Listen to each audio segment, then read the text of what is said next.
औज़ुबिल्लाहिमिनश्शैतानिर्रजीम बिस्मिल्लाहिर्रहमानिर्रहीम। कारखाना ग़िलाफ़े काबा ख़ादिम हरमैन शरीफ़ैन शाह फ़हद बिन अब्दुल अज़ीज़ ने 1392 हिजरी में इस नए कारखाना की बुनियाद रखी। इस वक्त वो वज़रा कमेटी के सरबराह और वज़ीर दाखिला थे। 1397 में ये कारखाना तैयार हो गया तो 1397 हिजरी में ये कारखाना तैयार हो गया तो शाह फ़हद ने इसका इफ्तिताह किया। इस वक्त वो वली अहद थे। इसके बाद से इसी कारखाना के तैयार करदा ग़िलाफ़ से काबा शरीफ़ा को मुज़य्यन किया जाता है। इस कारखाना में काबा के अंदरूनी ग़िलाफ़, हिजरा शरीफ़ा यानी मदीना मुनव्वरा के पर्दे और मुमलकत सऊदिया के झंडे की तैयारी का काम भी होता है। नीज़ सरकारी मेहमानों के तोहफ़े के लिए कुछ ऐसे टुकड़े भी तैयार किए जाते हैं जिनकी कशीदाकारी ग़िलाफ़े काबा के मुशाबह होती है। ये कारखाना 1,00,000 मुरबा मीटर रकबा पर बना हुआ है। ग़िलाफ़े काबा उम्दा किस्म के रेशम से तैयार किया जाता है। गहरा स्याह रंग देकर इसको मज़ीद पुरकशिश कर दिया जाता है। ज़ाहिरी स्याह ग़िलाफ़ अंदरूनी सफ़ेद अस्तर की सिलाई नहायत मज़बूत होती है। इस ग़िलाफ़ की बुनाई इस अंदाज़ पर होती है जिस तरह अरबी में 7 का हिंसा होता है, गोया हिंसा को मिला कर बार बार लिखा गया है। इस पर दर्ज झैल इबारत तहरीर है: ला इलाहा इल्लल्लाह मुहम्मदुर रसूलुल्लाह सुब्हानल्लाहि व बिहम्दिही सुब्हानल्लाहिल अज़ीम या अल्लाह या हन्नान या मन्नान। ये ग़िलाफ़ 5 टुकड़ों पर मुश्तमिल होता है। 4 टुकड़े बैतुल्लाह शरीफ के चारों दीवारों के साइज़ के मुताबिक तैयार होते हैं। 5वां टुकड़ा काबा शरीफ़ा के दरवाज़ा के लिए ख़ास। हर नए ग़िलाफ़ के नीचे सफ़ेद कपड़े का नया अस्तर लगाया जाता है। मुकम्मल ग़िलाफ़ की तैयारी में कुल 47 टुकड़ों का इस्तेमाल होता है। हर टुकड़े की लंबाई 14 मीटर और चौड़ाई 90 सेंटीमीटर होती है। ग़िलाफ़ के बलाई हिस्सा में एक पट्टी पर कुरानी आयात की कशीदाकारी की जाती है। इस पट्टी के नीचे भी कुछ इबारतें लिखी जाती हैं। ग़िलाफ़े काबा के चारों तरफ बलाई हिस्सा में एक खूबसूरत पट्टी है जिसका तूल 25 मीटर और अर्ज़ 95 सेंटीमीटर है। ये पट्टी ग़िलाफ़ की खूबसूरती, इसके जलाल व जमाल को मज़ीद नुमायाँ करती है। इस पर नहायत उम्दा ख़त से कुरानी आयात की कशीदाकारी की गई है। ये तवील पट्टी 16 टुकड़ों का मजमूआ है। काबा की हर सिमत 4 टुकड़े हैं। दरवाज़ा का पर्दा, इससे ग़िलाफ़े काबा का वो हिस्सा मुराद है जो बैतुल्लाह शरीफ के दरवाज़ा पर लटका होता है। इसको बुरका भी कहते हैं। अगरचे ये ग़िलाफ़े काबा का हिस्सा है मगर अपनी आराइश व ज़बाइश में बकिया ग़िलाफ़ से मुमताज़ है। इसकी लंबाई 2.32 मीटर और चौड़ाई 3.30 मीटर है।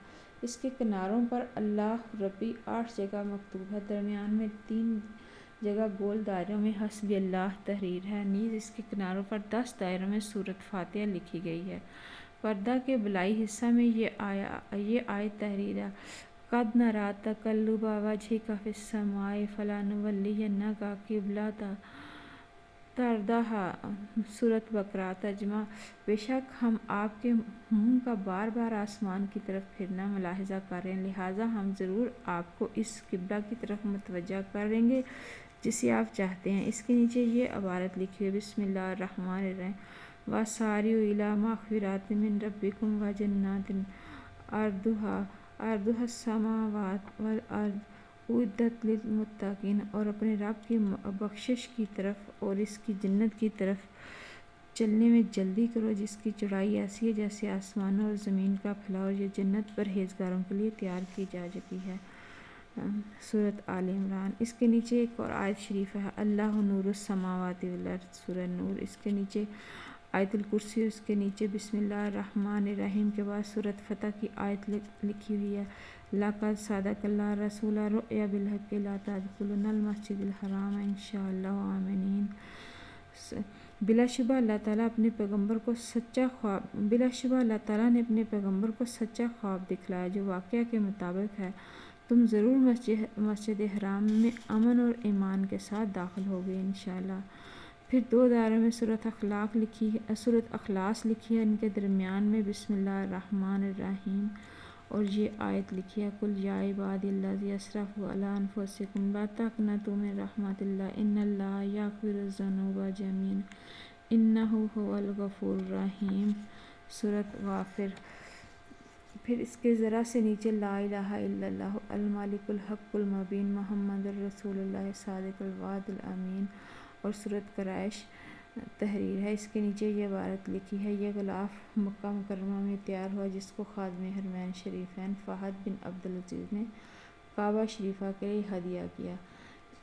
इनके अतिया को कबूल फरमाइए। रोए ज़मीन पर सबसे मुबारक साया रसूल पाक सल्लल्लाहु अलैहि वसल्लम काबा शरीफ़ा के साए में तशरीफ़ फरमा थे, जैसा कि इमाम बुखारी की रवायत में है कि हज़रत ख़ब्बाब रज़ियल्लाहु तआला अन्हु बयान फरमाते हैं कि हम रसूलुल्लाह सल्लल्लाहु अलैहि वसल्लम के पास एक शिकायत लेकर पहुँचे तो देखा आप सल्लल्लाहु अलैहि वसल्लम काबा के साए में अपनी चादर से टेक लगाए बैठे थे। मोहम्मद बिन सुका कहते कि हमने हज़रत साद बिन जुबैर के साथ काबतुल्लाह के साए में बैठे तो उन्होंने फरमाया, इस वक्त तुम रोए ज़मीन पर सबसे अफजल और मुबारक साए में बैठे हो। बैतुल मामूर जिस तरह ज़मीन पर काबा शरीफ अल्लाह का घर है, इसी तरह इसके मुकाबल आसमान में भी बैतुल मामूर है, जिसका मर्तबा और मकाम आसमान में वही है जो ज़मीन में खाना काबा का है। जैसा कि हज़रत अली हज़रत इब्ने अब्बास रज़ियल्लाहु तआला अन्हु से सूरत तूर की आयत नंबर 4 वल बैति वल मामूर की तफसीर में मनकूल है कि बैत मामूर काबा की सीध में आसमान पर एक घर है जिसका तकद्दुस आसमान में ऐसा है जैसा ज़मीन में खाना काबा का। इसमें हर रोज़ 70,000 फरिश्ते इबादत के लिए हाजिर होते हैं, जिनको फिर कभी हाजिरी का मौका नहीं मिलता। इससे मालूम हुआ कि जिस काबा का हम तवाफ़ करते हैं, जिसकी तरफ रुख करके नमाज़ पढ़ते हैं, वो बैतुल मामूर की सीध में उसके नीचे है। बैतुल मामूर की अज़मत का अंदाज़ा इससे लगाया जा सकता है। अल्लाह ताला ने कुरान में इसकी कसम खाई है, वल बैत मामूर, और बैत मामूर की कसम। फरिश्ते अल्लाह के बरगज़ीदा मखलूक हैं, लेकिन इन्हें भी एक दफ़ा से ज़्यादा बैत मामूर की हाज़िरी का शरफ़ हासिल नहीं होता, जबकि जिन और इंसान के लिए काबा की हाज़िरी पे पाबंदी नहीं है। मुताफ़ इससे मुराद बैतुल्लाह शरीफ के चारों तरफ खुला हुआ सहन है, जिसमें तवाफ़ काबा के चक्कर लगाए जाते हैं। सूरत बकरा में इसकी बाबत अल्लाह ताला का इरशाद है, वअहिदना इला इब्राहीम व इस्माईल अन तत्हिरा बैती लित्ताइफीन वल आकिफीन वरुक्का सजूद। हमने इब्राहीम अलैहिस्सलाम और इस्माईल अलैहिस्सलाम की तरफ ये हुक्म भेजा कि मेरे घर को तवाफ़ और अतकाफ़ और रुकू और सजदे करने वालों के लिए खूब पाक साफ़ रखो। हज़रत अब्दुल्लाह बिन ज़ुबैर ने सबसे पहले इस तवाफ़ की जगह को पुख्ता बनाया, जिसका अर्ज़ तकरीबन 5 मीटर था। इसके बाद भी इसकी तोसी होती रही, यहाँ तक कि 1375 हिजरी में 40 से 50 मीटर की वसअत देकर मुताफ़ को गोल दायरे की शक्ल में बना दिया गया। हजाज और मुतअम्मिरीन की रोज़ अफजू तादाद के पेश नज़र गुज़रगाहों को ख़त्म किया गया। मंबर और ज़ान की जगह को भी मुताफ़ से मुंतकिल किया। बहर ज़मज़म को तय खाना में मुंतकिल करके इसकी जगह को भी मुताफ़ में शामिल कर लिए गए। चारों मसल्लों की इमारत मकाम इब्राहीम अलैहिस्सलाम के गुंबद को भी मुनहदम कर दिया गया। इस तरह मुताफ़ की तोसी होगी, बड़ी तादाद में लोग तवाफ़ कर सकते हैं। आखिरी तोसी के दौरान मुताफ़ में ऐसा उम्दा पत्थर लगाया गया जो ठंडा रहता है, धूप की तपश इस पर असरअंदाज नहीं होती। नतीजतन तवाफ़ करने वाले शदीद से शदीद धूप में भी नंगे पाँव तवाफ़ करते हैं। मुताफ़ में ज़मज़म की तहखानों की दीवारों में इज़्दिहाम के वक्त तवाफ़ करने वालों के लिए रुकावट बनती थी, लिहाजा तहखाने में दाखिला की जगह को मस्सा से बाहर मशरक़ी सहन में मुंतकिल करना ज़ेर गौर है। इससे मुताफ़ में मज़ीद वसअत आ जाएगी। मस्जिद हराम अपने तारीख़ी एतबार में हमेशा खुली रही है।